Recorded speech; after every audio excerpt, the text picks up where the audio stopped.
Moi, je l'avais choisi parce que je voulais découvrir un peu le design de service public, parce que je ne connaissais pas du tout. Et en fait, du coup, les objectifs de cet atelier, c'était d'aller sur le terrain, de rencontrer des acteurs du service public et de voir comment nous, en tant que designers ou apprentis designers, on pouvait justement améliorer ces services publics-là. Voilà, donc on s'immerge dans ce qu'on appelle aujourd'hui des maisons de solidarité. Donc c'était hyper intéressant de découvrir un peu le personnel avec les responsables des services qui nous parlaient de leur métier, qui nous faisaient découvrir le lieu, le fonctionnement.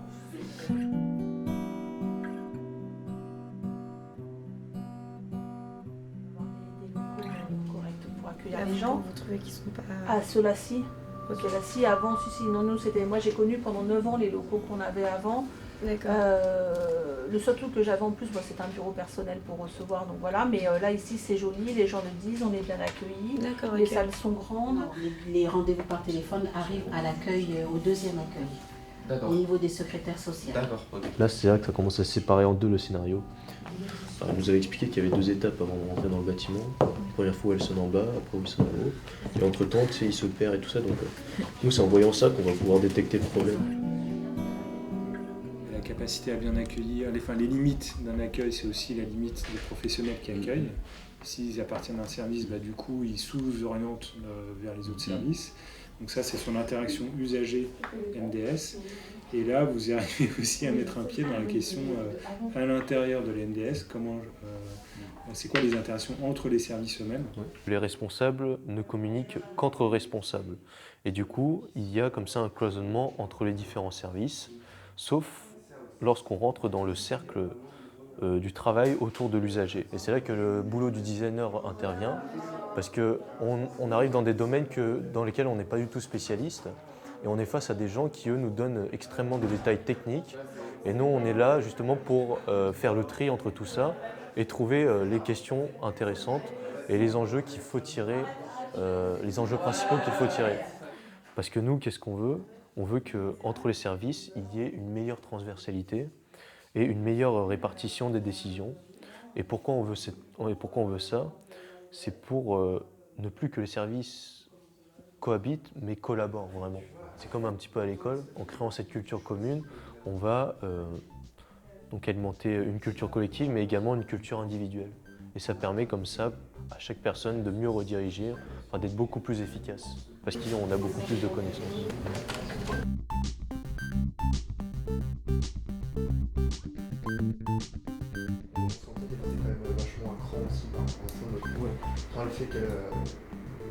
Le fait d'attendre, le fait de ne pas savoir comment ça se passe dans une salle d'attente sans avoir de ticket, sans avoir de certification que Après, peut-être que, en tout cas, ce qui est intéressant, c'est que il y a un système de gestion de l'attente qu'il faut penser. Ouais. C'est peut-être pas un ticket. C'est ça qui ressort, en tout cas. C'est peut-être l'idée de cette gestion de l'attente sous une forme ou sous une autre. Au fond, là-bas, c'était les secrétariats. Les secrétariats sont restés au fond, sont tous restés. Et donc là, avant, c'était cloisonné avec des bureaux. Oui, c'est ça. Personne vient ici avec un problème et vous, après, vous les réorientez vers ces différents... Voilà, on peut les réorienter vers les différents partenaires. On renvoie les gens sans leur expliquer pourquoi, comment, qui fait quoi.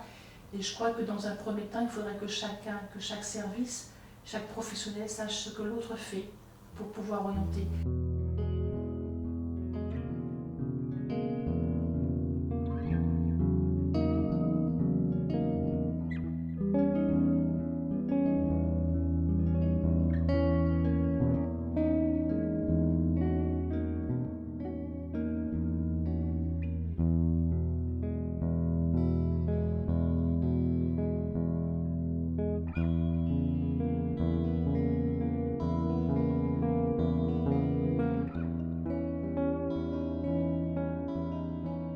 Oui, du coup, l'idée, c'était de donner plusieurs idées, plusieurs exemples autour à la fois de l'accès à l'information et de l'organisation spatiale du lieu.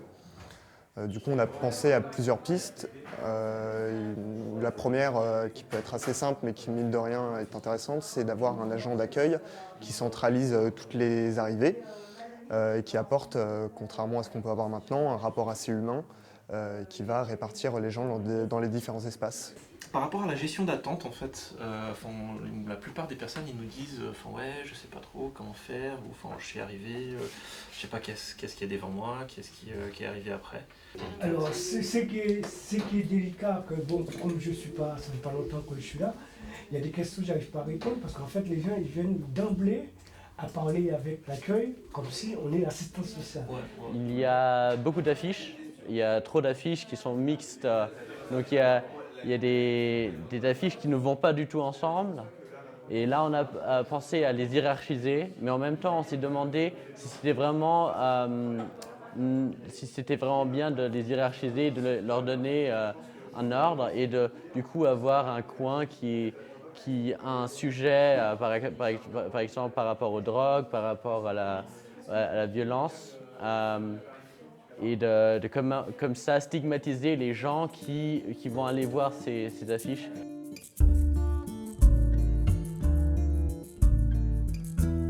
Donc est-ce que ça va être par exemple par un code couleur qu'on va donner en fonction de la personne à l'entrée, et donc cette personne va pouvoir suivre ce code couleur pendant tout le parcours, que la personne entre par un point, ensuite on a vraiment une idée d'étape et la personne ne peut pas se tromper, elle est obligée de suivre cette étape, à la fin elle s'en va et elle a bien réalisé tout ce parcours de manière simple.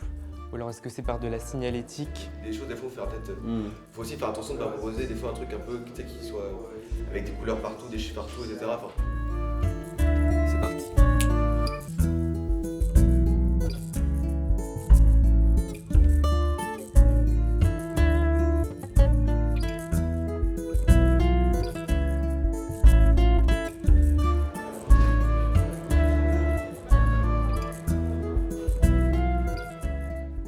Donc la question de la forme publique, poser la question de la forme publique, c'est vraiment s'intéresser à la question de l'ergonomie, comment on accède à des dispositifs qui sont censés aider, qui sont censés rendre service à un public, mais dont on n'a pas toujours pris le temps de questionner la manière dont il est rendu lisible, rendu accessible. Et on pense que le design c'est un des acteurs, un des outils, en tout cas un des points de vue qui peut être intéressant à convoquer, justement pour tenter de faire en sorte que ce qui est pensé d'un côté, la vocation même d'un service, puisse être vraiment rendu jusqu'au bout, qu'il puisse rendre jusqu'au bout sa promesse. Ils étaient prêts à être compréhensifs en fait. Donc dès qu'on arrivait pour faire des interviews par exemple avec les usagers, on s'est rendu compte que dès qu'on disait qu'on était là exactement pour étudier la qualité de l'accueil et les conditions d'accueil, ils étaient tout à fait partants en fait pour nous donner des pistes et pour nous parler, pour échanger avec nous par rapport à qu'est-ce qui allait pas. Et dans la signalétique, moi, ça me renvoie le fléchage, c'est que c'est comment être lisible en étant discret, je dirais. Parce que les gens viennent aussi avec parfois de l'appréhension, avec pas envie que ça se sache partout.